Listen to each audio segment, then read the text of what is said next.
Yeah. Um, but yeah, I've been making these videos about letting go. And I gotta say, my version of letting go started off small. Letting go of, ideas and concepts that I've attached my experiences to, that I've attached my emotions to. Just learning that I have emotions and what emotions I'm feeling has been quite an adventure in and of itself, right? Presuming that a lot of the things I was feeling was just anger, not realizing I was just deflecting and suppressing. So, releasing emotions. Everyone does it differently. I do a lot of somatic exercises. I didn't even realize I was doing somatic exercises. I just kind of was, while meditating or after meditating, when I'm kind of still in that, relaxed state, I have more capacity to be aware of where I'm holding on to tension. And one of my practices in meditation is I always try to breathe it out, right? I'm always trying to let it go. But sometimes I have to move to let it go. And so when I'm at that point, I just kind of go with what feels good. And I just move in these ways that helps my body release. And sometimes I'll like flex and then I'll let go, and then I'll flex and I'll let go. And I didn't even realize I was doing somatic exercises until I started researching them. Now, there's a guy I've been following, Aaron Doughty. I'll put a link to his page down in below. He has a breathwork program that if you join his High Vibe Tribe, he does a little somatic breathing ceremony. I haven't done it yet, but I want to, so that's coming. I'll let you know how my experience is with that. But again, back to the attachment. So it started off small and it grew. Oh boy. So now I'm at a point where I'm realizing my attachment to my story needs to go. Not because my story didn't help create who I am. It's like, I was listening to Mr. Huberman too, Dr. Huberman. Have you ever listened to him? Neuroscientist. Totally recommend I love his talks. So he had an interview and he was discussing how dopamine isn't necessarily the reward. The dopamine isn't the thing that creates that feeling of happiness and relaxation. It's the pain before the release of dopamine, right? Because without that pain, you wouldn't get the dopamine. Like, it's like you don't notice the light until you've been in the dark, sort of thing. Same concept, kind of with your body. Just gonna leave that one there, okay? So yeah, same thing. In order to experience joy, we also have to know discomfort and pain. And that's why growth and spiritual growth, as well as physical, like your muscles, all of that comes with some pain. And in a way, I'm oddly grateful because I've learned to accept pain as my friend a long time ago. I am so not afraid of pain. So I'm going to celebrate that. But yeah, I have to let go of my story. It doesn't serve me anymore. I want a new life, right? I want a new adventure. And so this brings me to the next one. In order to experience something new, I gotta do something new. So that means, let go of my story and then get out of my comfort zone and do something new. And I know that for me, that's going to be putting myself out there because I think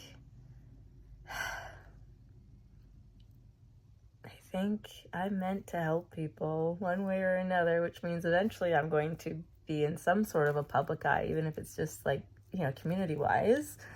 So I'm going to have to get over myself. But I'm going to let it go because it's a decision. It's a choice. And I've been doing this, raise my vibration meditation, somewhat inspired by Aaron. I don't even know if I'm saying his name right. He's going to probably message me one day and be like, dude, this is how you say my name. Anyways, I'm just going to say Aaron. Sorry, dude.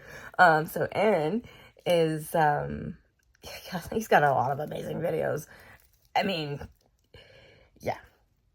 Way better explaining that stuff than I am. I'm more, into the intuitive and the feelings, but he's got the science of it, and he's got the practice of it, and he's got some amazing meditations. So I've been using a mixture of his meditation for raising your vibration, because there's parts of his meditation I love, and then I've been kind of tweaking it and making it my own, because the one thing that's consistent, whether you want to study a pagan religion of any kind, whether it's, Wicca or some kind of Celtic Druid thing, I don't care what it is, okay?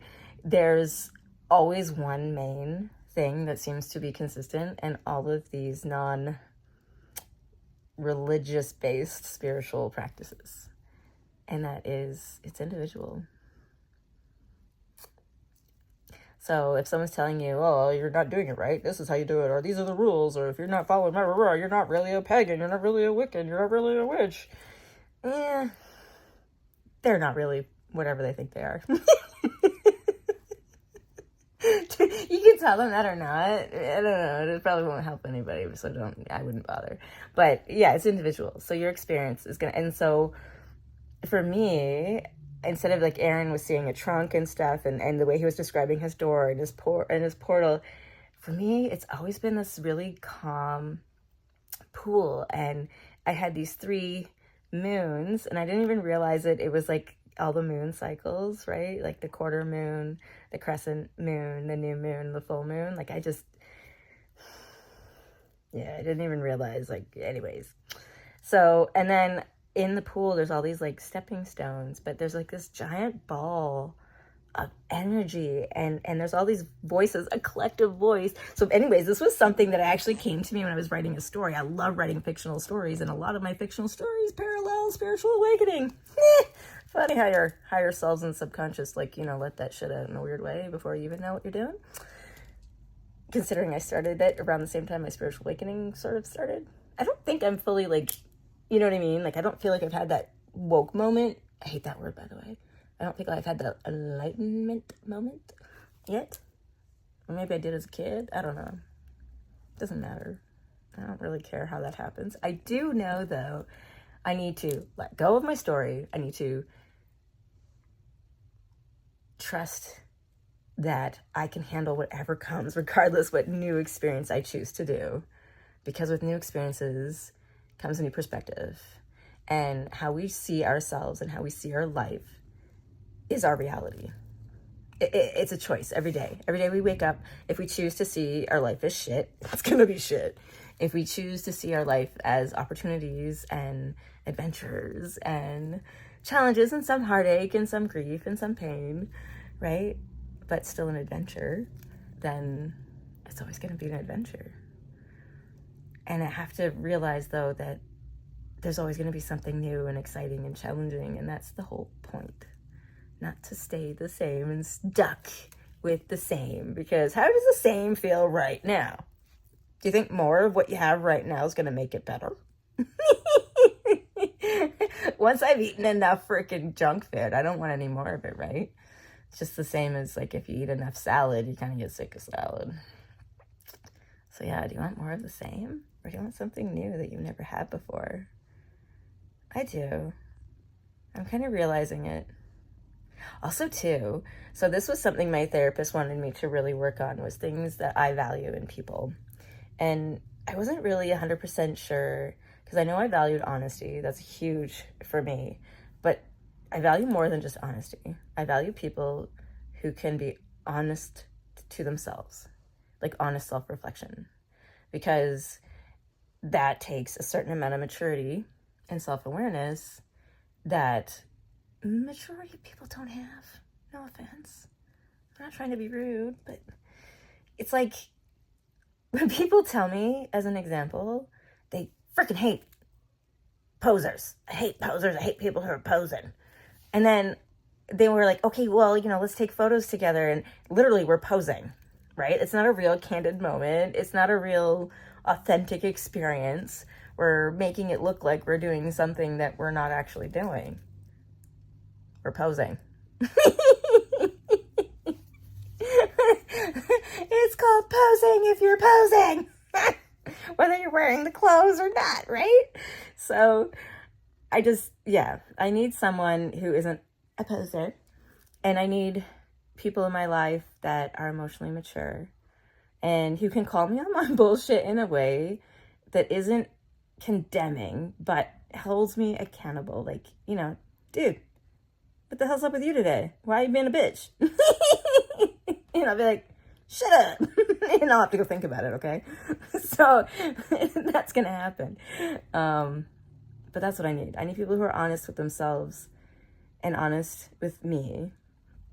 And I also need people who are going to do what they say. So if you feel like you're not sure if you can do something, don't tell me you're going to do it, okay? Don't make me promises and tell me bullshit lies. And don't tell yourself lies. Oh, I hate when people do that. Sorry, I don't like that word hate. But I do hate it. Because if you're telling yourself, oh yeah, I'm currently, as an example, I've quit eating sugar. And meanwhile, it's been like 3 hours, right? But you've told everyone you quit eating sugar because you've quit eating it for 3 hours. And then tomorrow morning you eat sugar. But yet you keep telling everyone you quit sugar. Maybe qualify that statement for yourself, if nobody else. Because you're creating a story and you're going to start believing it, but it's not true, right? So I'm really excited to let go of my story because I want to see reality for what it is. Like what's actually happening, not for what I'm trying to decide is happening. I just want to go with the flow of life for once. See where it takes me. I'm going to try new things, no matter how scary, and I'm going to be proud to be myself because I'm going to live with intention and purpose. Meaning I'm going to live with the intention of being kind and respectful and as loving as possible where I can. Not everyone's deserving, I'm sorry. I have unconditional love, but I also have boundaries. They're healthy. I was told so. And I also am going to stop hiding who I really am from myself and other people.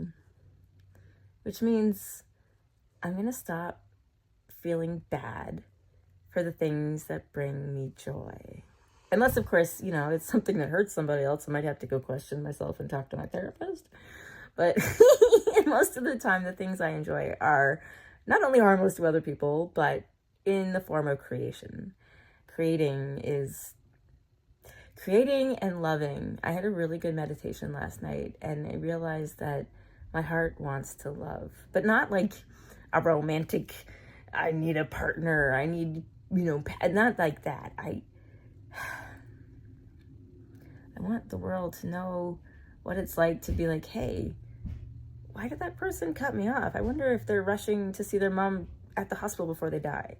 Like, why can't people have a good thought before they have the evil thoughts, right? Why is it always someone's out to get me? Why is it always the world is evil and black? And don't get me wrong, a lot of it is, I know. But your reality is what you make it. It's what you think. It's what you tell yourself. So remember that. Well, tell me when you're done. Uh-oh. It's time for me to mediate potty toilet time. 1 bathroom and 5 people. Or no, it's only 4. There's only 4 of us. I keep saying 5 out of habit. Wow. That's weird. Time to let that go, too.